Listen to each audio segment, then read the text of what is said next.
Hello, everyone. Welcome to a very special edition of Tour Talk. Unfortunately, Jimmy and I were unable to do a full recording together, but I didn't want to leave you with nothing, so it's not exactly a full-on third proper episode, but nonetheless, I still wanted to go out there and give you something to watch, and so I'm going to give you my thoughts on week 3, because there really was, as always, a lot to talk about. The first match of the week was Cloud9 versus Evil Geniuses. Both Jimmy and I predicted this one to be a 2-0 going the way of Cloud9. We got the victor correct. Neither of us expected Evil Geniuses to put up as much of a fight as they did, which, to be fair, was really only on the second map. The first map was 13-5 going the way of Cloud9, and then the third map was 13-2. So both of them very, very strong performances by Cloud9. But still, the fact that Evil Geniuses was able to steal Cloud9's pick Breeze on the second map, 13-8, still shows that EG might not be quite as below Cloud9 as our expectations. But there was still a big issue with this team that I see, and that's the fact that their fraggers, their star players, their Boostio and Jogamo are still incredibly unreliable.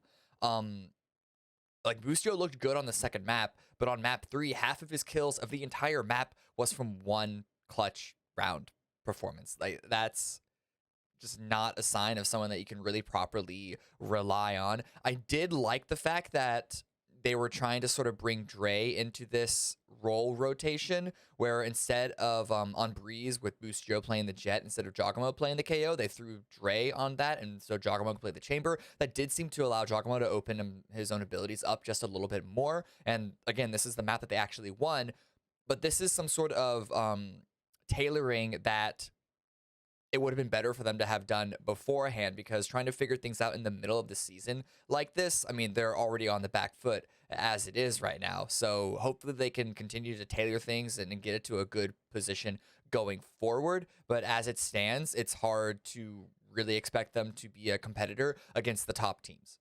On Cloud9, though, it just shows once again why they're still one of the best organizations in North America. They are one of the heaviest fragging teams that we have. Even Vanity, the in-game leader, which is the one role that you could give even a little bit of slack on fragging, still puts up his numbers. There was one even amazing clutch that he had on the Viper on Breeze that if you want, you should go back and look, because it's absolutely amazing. They also played around with roles a little bit. They had no Sova on Haven. They went double flash with the Breach and the Sky. And that, again, they won that map 13-5. And so good numbers from them, good performance by them. And the other note that I had about them was that Leaf, even though he might have more deaths than Mitch, it's still, as the entry player, your stats are always going to be skewed downwards, because you're going to be obviously easier to be killed than the secondary. You go in, get 1, get 2, and that's absolutely amazing, but generally the follow-up is that you die, and then it's up to the secondary, the Mitch, the Zeppa, to sort of go in after you and then clean up the kills. And so even when Leaf does go down, even if he only gets 1, even if he doesn't get 1 at all, Cloud9 have shown amazing ability to be able to follow up and use that space that he gave them to take over the site. So Cloud9 still very, very scary team. Second matchup was Rise versus the Knights, and this was a really surprising performance. I think going into it, we both expected a 2-0, but the way of Rise, in fact, it was Knights that took this entire series 2-0, and this really plays into the whole storyline of Knights just constantly growing and constantly pushing. They are not set with being the underdogs, with being the bullied little brother of the VCT North America. Every single time we see them, there seems to be a new element of them that has, like, unlocked. Granted, to be fair, the first map that they won was Ascent, 13-9, but then they also won Bind 13-8, which was naturally Rise's pick. So it's not, I don't want to say complete control and complete domination, but Knights are really continuing to develop. At the end of the day, I would be surprised if they made their way to playoffs. It would be a really tight finish if they were to do so. I'm going to have to look at the groups and how they stand in order to be super accurate on that. But either way, they're not like a shoo-in. We're not expecting too much out of them. But as far as them continuing to try and assert themselves into the top tier of North America, they're on the path to be doing so. They're continuing to develop their playstyle. It's not just strictly single forces, you can start to see individual players really start to stand out on map to map. Ban as well is really starting to step up on the Jet, and then Ziff, great follows to Ban's opening, similar to what I was talking about with Leaf on Cloud9. The one issue that I sort of had, or at least the biggest concern that I had with Knights, one of the biggest concerns, it was Gangsta's performance. He tended to be on the lower end of the leaderboard consistently and in a pretty bad way. But this bind performance really highlights his value to the team on the Sova. He has some really good tech with that agent. And there was one particular round where he was able to stop the plant on B coming in when he was just on defender spawn and none of his teammates were on the site itself. So obviously knowing the angles and then knowing sort of timings and how to manipulate the play space was really, really good there. I still don't think he doesn't have to be a star player. If he just tightens up his own individual performance more than what we saw previously, like what we saw this match, I think Knights are going to continue to grow and put themselves in a really, really solid spot. Scuba as well also coming with some really good numbers. On the Rise side of things, this really isn't too surprising for them at the end of the day. We expected them to be able to defeat the Knights fairly easily, but the problem is that Rise are proving to be an incredibly inconsistent team. You never know what to expect. And on Ascent, on the attacking side, Shanks was just absolutely shut down. And this is the guy that you expect to really be able to take the field and take it with force. Neptune as well didn't really seem to have a lot of stuff that he was able to do. He picked up his own game on Raze heading into bind, but everyone else, like Superman, who's kind of supposed to be their anchor sort of player, wasn't really there either. And so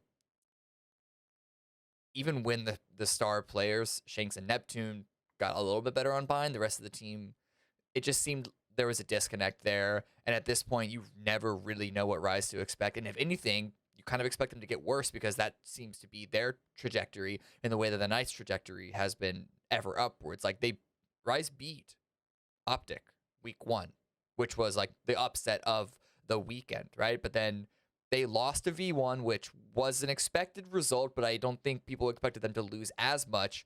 And now they're also going to lose to the Knights. So that sort of very questionable on where Rise need to be in this competition or where they even can be, how much you can expect of them. Is it just going to be a coin flip every single time they step on the server going forward? The next match, Sentinels versus Optic. This was a pretty big match. It's the two big names of this group. I mean, version 1 is still in the group, but like Optic and Sentinels are the two legacy veteran names of North America. They have like the star players that have been on everyone's lips the entirety of last year for North America. And I think a lot of people were shocked that Optic Gaming came out with the victory here in 2-1 fashion. I personally expected Sentinels to take this 2-1. Jimmy actually had this as 2-0 going the way of Sentinels. But a few of the cracks that we saw starting to develop, this match really shows them being blown wide open. And it kind of just seems to be a case of two old guards, one of them stuck in the olden ways, and then one is actually shifting with the times.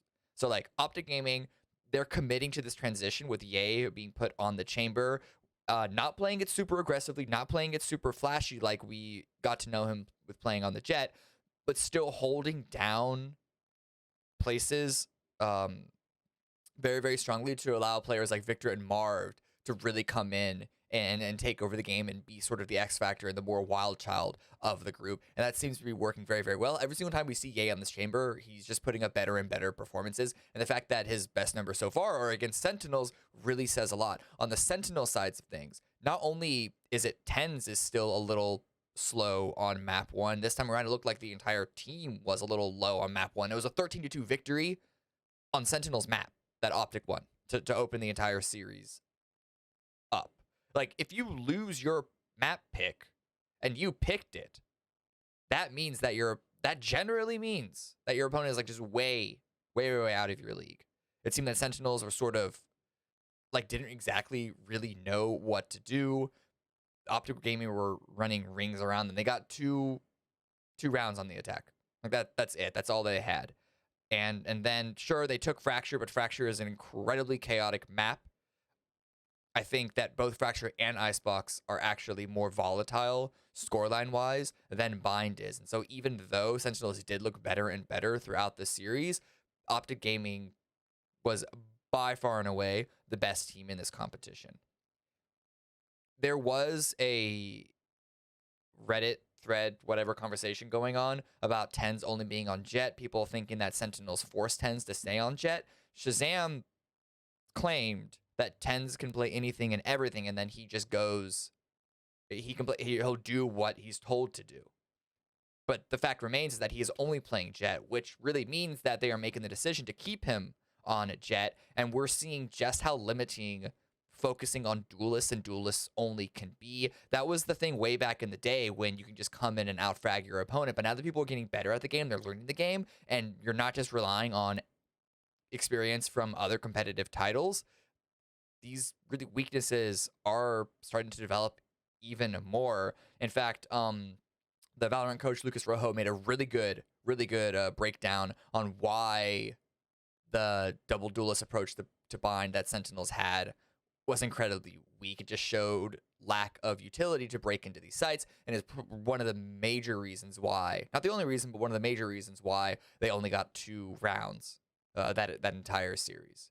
So I think ultimately Sentinels need to like figure out how they're going to play this game going forward, because at the moment they're relying too much on their raw aim, which, to be fair, can still beat many opponents. It's not to say that they're washed up by any means, but their approach to the game is one that is going to leave an opening for a team of the caliber of Optic Gaming to exploit and take. The next match is the Guard versus Xset, and this one was set up and delivered on being a great watch, a great entertainment value overall. You have Trent and Saya versus Cryo and Zek, and that, like, on paper, that's one of those performances that you would really like put an entire poster, entire MMA whole package about, right? Like, I know a lot of people were focusing on Sentinels and Optic because of their pedigree and their history and whatever, but I think, like, as far as raw excitement, this is what I personally was caring about. I think we have yet to really truly see if either of these two teams are going to fully overtake both of Sentinels or Optic, but it's still a lot of new faces, and I still had a lot of fun watching these guys, and these are the storylines that I personally am more leaning towards. The Guard took this entire series 2-1. Jimmy and I in the previous episode of Tour Talk were split on this. I thought Xset was going to take this 2-1. Jimmy thought that Guard was going to take it. Jimmy was correct in this one. But it was still a very close series overall. Haven was 13-7. Bind was 13-11. And then Fracture was 13-3. So Xset did fall off in the end. Overall, Guard definitely played better than Xset. The big thing about Xset is that this time around, their stars just didn't show up to the level that you expect them to, which maybe it's just because I'm a really big fan of Xset and this is a bit of apologist, but this sort of shows one of the difficulties of this format overall is that you have to show up. You have like one shot each week. And even though it gives you a lot of time to prepare, sometimes just on the day, you're not doing great. And this isn't like a double elimination bracket where you have like a second chance. It's a full group stage, but if you're down a map, like down a series, you're going to be down to the wire. And I think Xset at this point are actually 1-2. So I was looking at their future competitions, future matches later on, and I think that they should end 3-2, but still, the fact that it's going to be that close shows how brutal this system can be sometimes. But anyway, back onto the match itself. The Guard played, of course, very well. Trent, by far, like, one of the best. He's the best star player who's not on a star player role, and by that I mean like your Jets and even your Sky KOs. Like, he's playing Sova, what I call like the position 3, position 4 in my personal framing of the game, which I might make a video on that later. But either way, like, Sova is not the agent that you expect to be putting up the numbers that Trent does consistently every single time. But he's also not even a one-trick. He picked up the breach as well on Fracture, which again is more of a supporting role. He flashes for his teammates. He fault lines for his teammates.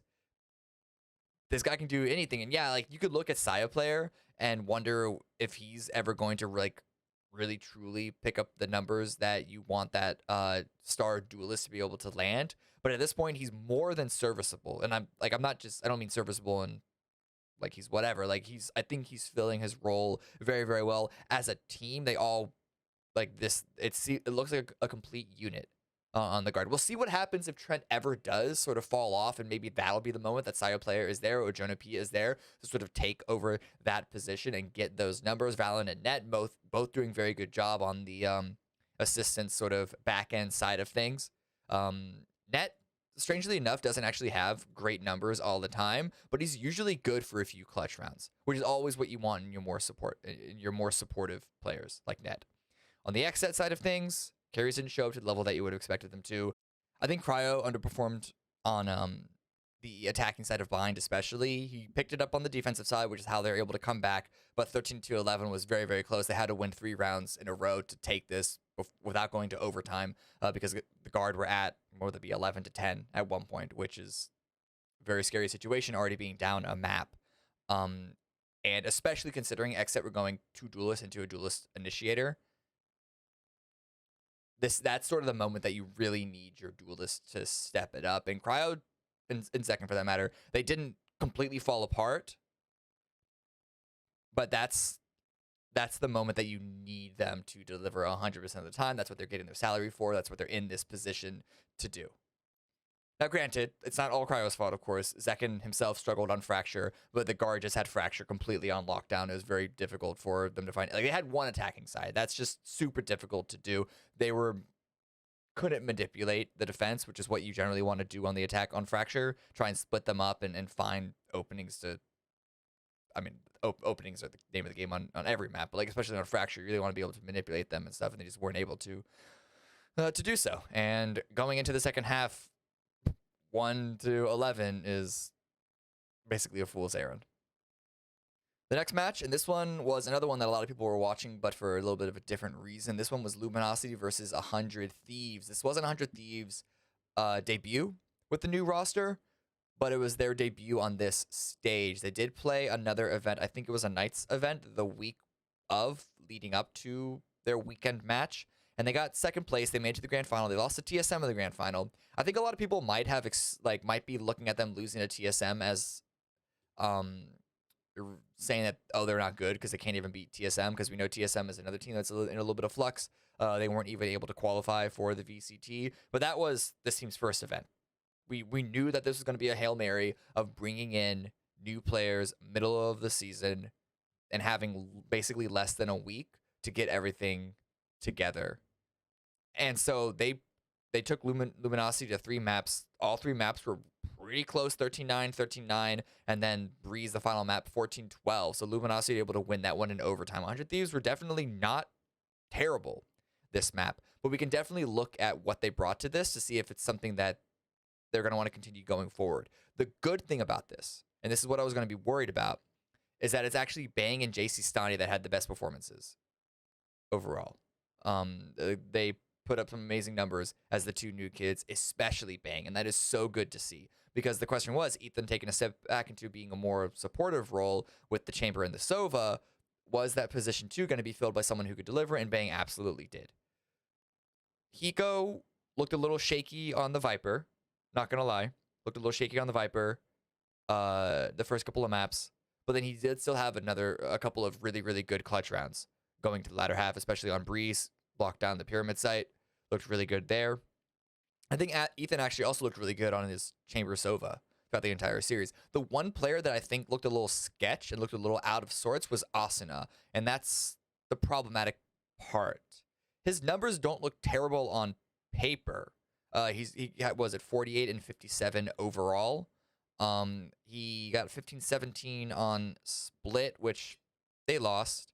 But then he also got 12 and 17 on Fracture, which they won, and then 21 and 19 on Breeze. So he definitely picked it up going into the end, refusing to lose. And again, numbers don't explain everything, but that's just sort of a little bit of a picture of what we're talking about. But even watching the games, Asuna seemed a little out of things, and how the system that they were developing, he was sort of the one player who was struggling a little bit to be involved in the system. In fact, if you watch the games, the commentators were even calling out a couple of different times how Asuna was entering a little bit too far ahead of his team, making it very hard, if not impossible, for his teammates to trade him out. And if you're not like if you're entering with no option to trade, that's just very, very bad pacing, very, very bad timing, and it's relying purely on your own abilities to get those entry kills, which even the best player in the world can't land that 100% of the time. So that is definitely something that I don't feel will be a long-term problem, but it is something that they should note going forward. Being 0-3 in the group, as 100 Thieves are, they're not out of it just yet. The problem is they're going to have to hope for disaster to strike either Xset or Luminosity. And as I said earlier, I don't think Xset are going to have any issues with the rest of their groups, and Luminosity, they just need to win one more of their series, and they're more than good. And even if Luminosity lose their next 2 series, putting them at 2-3, because they already beat 100 Thieves and Evil Geniuses, it's going to be round differential. And I think 100 Thieves are -20, while Luminosity is +7. So that's going to be really down to the wire, and kind of a shitty situation for 100 Thieves to be in, because maybe they play their next 2 maps amazingly. Things could still fall, and where they're not able to qualify anyway. So, nonetheless, either way, going forward, 100 Thieves, this does look to be like a better system for them overall. Everyone seems to be well involved. I was worried about Ethan trying to take the reins himself and wondering if that was an ego play. And so it doesn't look to be a complete disaster just yet. It's only been a week. I know people are going to say Eccles was only 1 week as well, right? But, or 2 weeks or whatever. But like they also had the lead up time for that. So there's at least a little bit more of experience working with him, even if it was only with scrims. So that decision, again, I know it's old news. That decision was made way back ago, but still a reminder that that decision wasn't strictly off of one match. It wasn't strictly off of 1 week of play. So it's not fair to make the same judgment of Ethan, but either way, it's looking like it's a really good approach so far. Now, talking about Luminosity, they're looking good. I don't think they're going to win any more matches. I think they're going to end this group 2-3, but the fact that they're able to win, beat over 100 Thieves, and it was Evil Geniuses earlier as well, put them in a, not a comfortable position, but a potential position to get out of this group. Actually, a very likely position. Again, not super comfortable, because they're probably going to end 2-3. They're going up against Cloud9 and Xset, and I definitely have both those 2 teams over them. But either way, they're looking to be a solid team. B-Dog is still putting up great numbers. Still not the biggest fan of Sage. They must value Sage on the map over B-Dog putting up the numbers, because whenever you put B-Dog on someone who is not the Sage, like the Chamber or a Jet, he seems to perform a lot better. Not to say that he's terrible on Sage, but give him some more tools to frag out, and he's fine. Mata and Tig still performed that map very well. In fact, Split was the map that they won. So, again, the system must be working for them. I wonder what it would be like. That's all I'm saying. I wonder what it would be like. Ultimately, though, this Mata B-Dog pairing is an example of that rotating position 1 and 2 that does work. Like we were talking about Evil Geniuses with Giacomo and Boostio, and how will they flip back and forth. Like, what is it? Giacomo takes Raze position 1 and KO position 2, while Boostio takes Jet and Sky. And it's sort of like a weird crossover between them, and how ultimately you'd want to have one stick with one position and one with the other, because like Boostio is definitely your star player. I guess we're talking about EG again now. Boostio is your star player. Giacomo is sort of your secondary, but Boostio never really performs when you put him on the Sky. And so ultimately you'd want to put him on the Jet Raze, and if that means you have to replace Giacomo with a better position 2, so be it. But at the moment, that sort of back and forth that they're having doesn't really give them the levels that they need in order to face the upper end of this competition. Back to Luminosity, this duo does seem to work with Mata and B-Dog, the trade back and forth, and even Dazzle getting involved in the mix. This seems to be a very comfortable pairing. They know their roles, they know their positions. They're not all limited strictly to being the entry, being the secondary, etc. So, again, Cloud9, Xset, it's going to be a hard match for them going forward, but Luminosity are looking better than I expected going into the entire VCT. The final match of the week of week 3 was version 1 versus NRG, and this one, both Jimmy and I expected to be a 2-0. This ended up being a lot closer of a series than either of us, and I think a lot of people might have expected it to be. But it's because NRG stepped up to the plate against version 1. This wasn't necessarily version 1 not delivering. But at the end of the day, this is Penny on version 1. He went absolutely supernova the second they went down a map. Energy did take the first map of Haven, 14-12, so that was a very, very close map. But then Fracture, 13-11, version 1. Icebox, 13-11, version 1. I mean, again, Energy kept it close, both Fracture and Icebox. But Penny went absolutely supernova, especially towards the end of Icebox. But before we get there, we also have to give a big shout out to Whippy.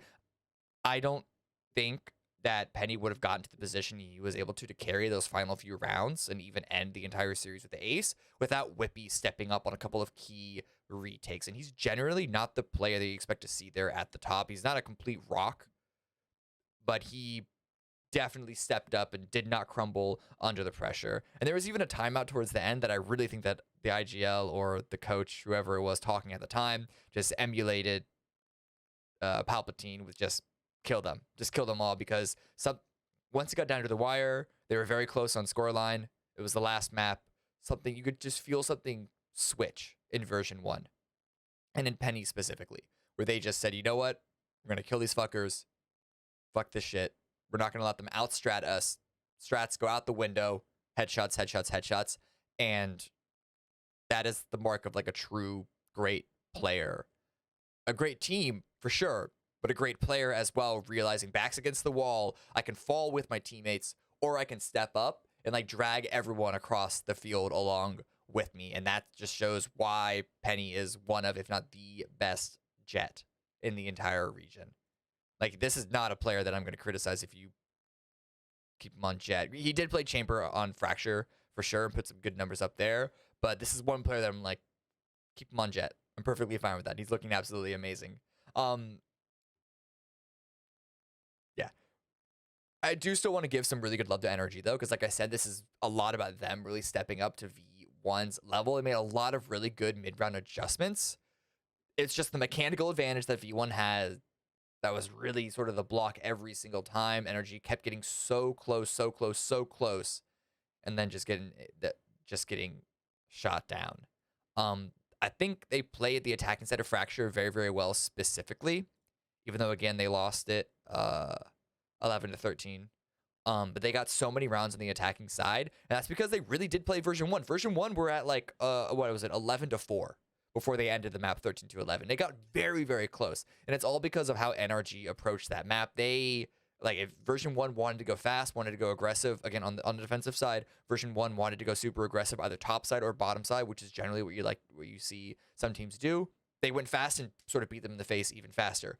If version 1 slowed down, played more conservative, played more defensive, so did NRG, waiting for an opening, found those openings, and then exploded onto a map once the armor was broken open. It wasn't until, again, the final few rounds that version 1 just sort of cracked their knuckles and went like full Barbarian Fury to end the whole thing before it got even more out of control than it was at that point, 11-11. Or, 11-11. Some really did try his best to take this series. But also EU, I wanted to give a shout out to here. I think he stepped up in a couple of different ways. Android and Som are sort of the two players from this team that you expect to put up the big numbers. Android, I think, did underperform a little bit. He wasn't putting up at the types of performances that you expect to see from him on the Viper necessarily, but that did give room for EU to show his worth even more than he has previously. He's a guy that is gonna get you a couple of clutch rounds every single time. Those rounds that you think are lost when everything is gone. If you have someone like EU on your team that can get you 2 or 3 of them, that's value. That shows his value. Overall, I think he can tighten up his game just a little bit and get some more numbers, get some more kills. But ultimately, he is looking to be developing into a player that can be that sort of clutch backup, plan B, plan Z victory in your pocket. There's a number of really good clutch rounds that you see, not just in this series, but also in previous series. So I still think NRG are developing in a good direction. This was just a very, very difficult enemy. And also, got to look back at who NRG faced off against. Sentinels, Optic, and version 1. In that order. It doesn't matter that you play everyone once. If you play the 3 strongest teams in your group, and you know that you are in a position to qualify just under them, but you're already down 0-3, it doesn't matter that you're better than Knights, better than Rise, which I do think NRG are. That's going to be in the back of your mind. So going forward into these next matches, I really hope that NRG know how to keep their head straight, keep calm and collected. They have an entire week to prepare. So that is an instance. This situation, I think, is an instance that this format can be very helpful to them, because it's not like they were thrown 0-3 and then they have an evening to prepare. They have an entire week to get ready, get into the mental space that they need to, and take these final two series in a very, very strong way in order to qualify. But it could be close. Who knows? If Knights continues to develop in the direction that they have been developing, that could be a tight finish between the two of them. And then who knows if Rise is ever going to come back to the form that they showed in the very beginning of the series. Neither of these two games that they have left against Knights or Rise are done. Like, they still need to actually perform. But I do think that they're going to have an advantage in both of them, just looking at their previous performances. All right, now that's over. Let's get on to predictions. I did get Jimmy to send his predictions, so we're going to continue on that trend. For the first match is going to be Sentinels versus Rise. This one, I'm going 2-0 Sentinels. This is a hard one to call. Not because Rise are as good as Sentinels, but because you never really know which of these two teams to expect. The trajectory that we're going, though, I am confident saying that Sentinels is going to defeat Rise. Jimmy thinks Rise is going to be able to take one map off of Sentinels, so 2-1, but still Sentinels, we both think, should be the victor. The second match is going to be Guard versus EG. Again, I think this is going to be an easy one for Guard to do. Jimmy thinks EG is going to take a map. So again, just like the previous matchup, we both think it's going to be Guard with the victor. It's just the scoreline that we have a disagreement on. Cloud9 versus Luminosity. I think Luminosity could show up some good performances, but we're both in agreement that Cloud9 are just ultimately the better team. This should be a 2-0 going the way of Cloud9. So NRG versus the Knights, I think this is going to be a pretty close one. As I was just saying about NRG, I think they should be able to best the Knights in this competition, but it's going to be very close. Both Jimmy and I think it's going to be a 2-1, but ultimately I wouldn't be surprised if the Knights were able to get one over on NRG. Next match is XSET versus 100 Thieves. I think XSET should have this. I think it's going to be 2-0. Jimmy actually thinks 100 Thieves is going to have this 2-1. So I don't remember his reasoning for it, but I think XSET ultimately, their performance this past weekend was underperforming, even just a little bit. It wasn't like a huge letdown, but I don't think they're going to let that happen again, or at least I hope not. I think Cryo and Zek, like, they're still too good of a duo, and even with the new players being able to show up good numbers on 100 Thieves, I really do think that XSET have a solid advantage over 100 Thieves in this matchup. And then the final matchup of next week is going to be Optic versus Version 1. This one's going to be a very, very, very close match. However, the foundation that Optic are putting together with Ye on the chamber and allowing the rest of the team to sort of play around it is looking very, very strong. And so Jimmy and I are in agreement that we think it's going to be a 2-1 victory for Optic Gaming. But again, this could go the way of Version 1 if Penny just completely blows Optic out of the water. It's just the foundation is just a little bit too strong for Optic for me to think that that is the likely outcome. It's a possible outcome, not the most likely in my opinion. All right, thanks for tuning in, everyone. Apologies for the different format, but we will be back with your regularly scheduled tour talk next week. Until then, see you next time.